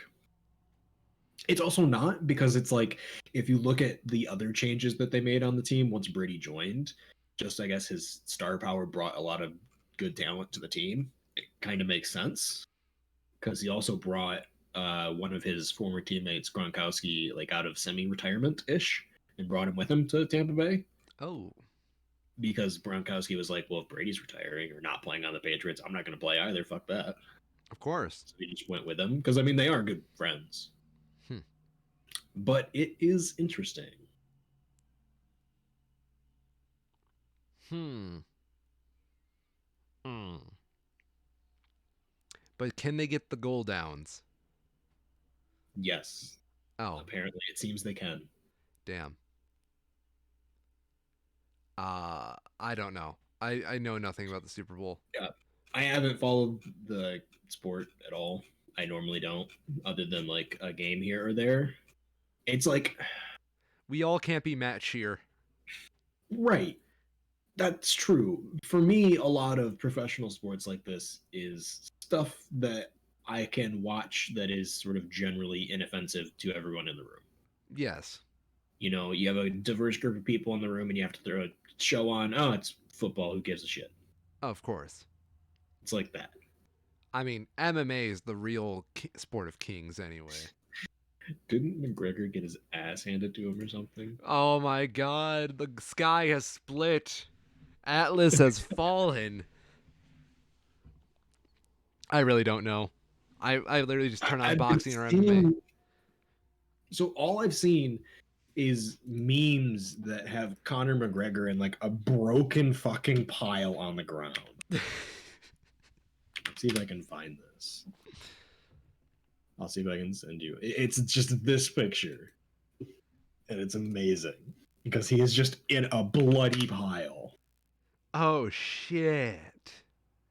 I've never seen Conor McGregor like that. Conor McGregor got knocked out, and the internet quickly made a meme of it. Conor McGregor listened to the fucking Shags. Listen to the Shags once. Never again. Conor McGregor becomes a viral meme after getting knocked out by Dustin Poirier at UFC 257. Damn. McGregor was fighting for the first time in a year since beating Donald Cerrone last January. Poirier started punishing McGregor with repeated punches midway through the second round and then knocked McGregor to the mat, and the fight was quickly waved off as a TKO victory. That is brutal. That is just so surreal. Let me see if I can find this one. This is a meme that the Score Esports, who does like esports news, posted on their YouTube and Twitter.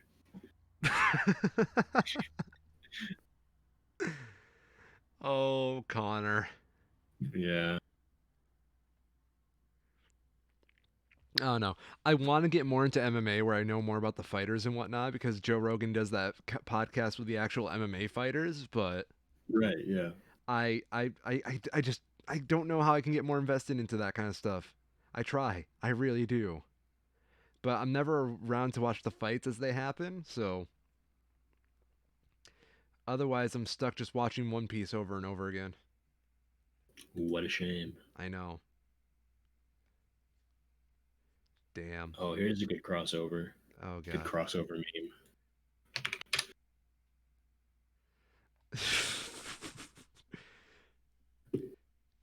Connor, now would be a great time for you to talk about healthcare. It's literally just Bernie Sanders sitting next to Connor's bed. Yep.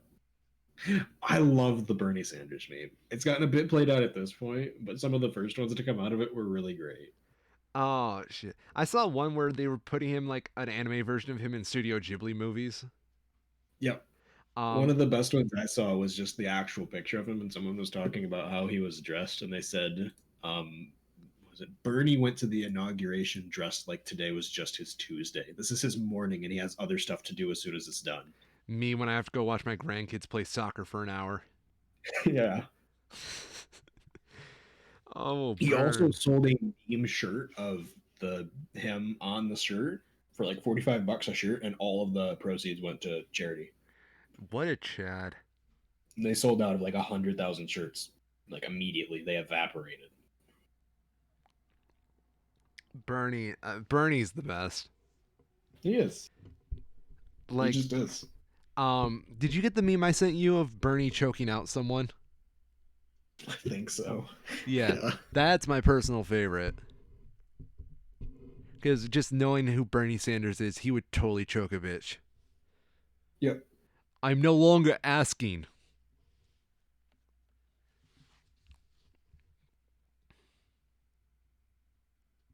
Oh yeah, somebody did the same thing with the Conor McGregor one too. What do you mean? They have Bernie choking out McGregor when he's on the ground. Oh hell yeah! I'd watch that. Listen, it's free healthcare or I put you in the hospital.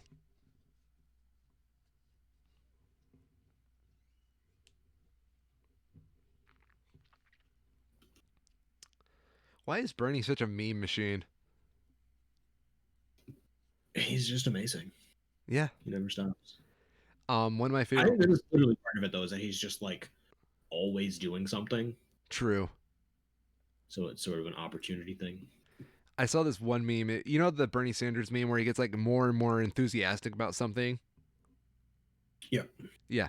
Um, it was like describing the 2020 presidential race, where it's like Donald Trump's popularity goes down, half the country doesn't like him, his approval ratings going down, a Democrat's more than likely to win. It's Joe Biden, and then it's Bernie's inauguration face.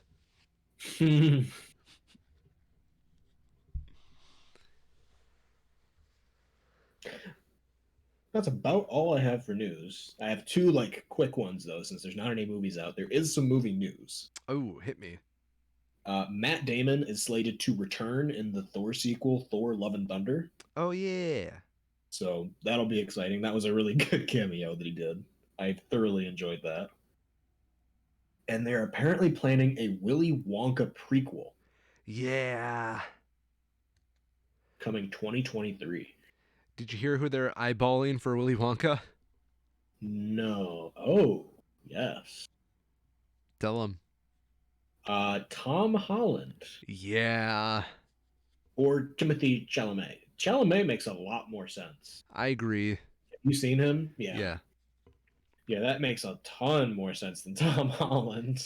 I'm sorry, but if you're going to do a Willy Wonka prequel, please just base off Gene Wilder. Other actors reportedly considered including Donald Glover, no. Ryan Gosling, no. And Ezra Miller. Ezra Miller. I know the name. I don't remember what he looks like. What about fucking Ryan Reynolds? He's in everything now. Ryan Reynolds has the same problem as Ryan Gosling, that they're too old. Like, I know it's kind of Yeah. weird to say, but they're too old. They just are. Yeah, you're not too far off.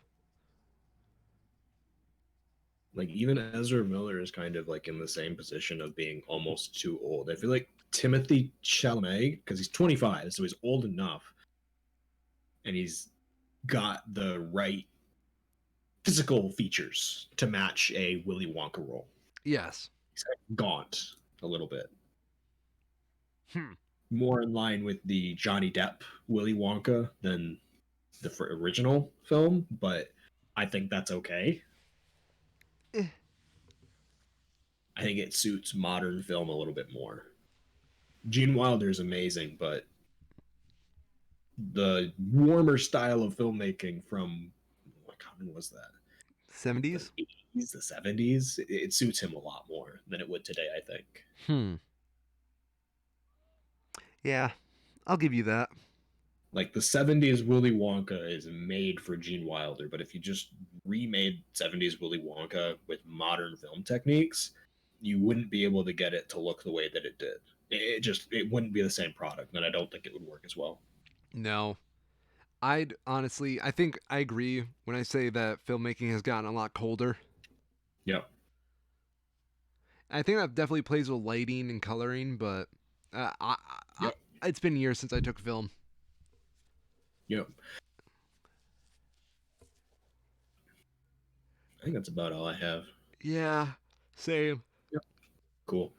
Ugh. Well, I don't know. I was going to try doing those bad New Yorker impressions, but I'm a little too tired to do it now. Yeah. I'm the infamous Orion, and I am a Schmo. I'm Kyle, and I've been a Schmo. And this has been the Two Schmo Show, baby. Please stop it with the Bernie memes.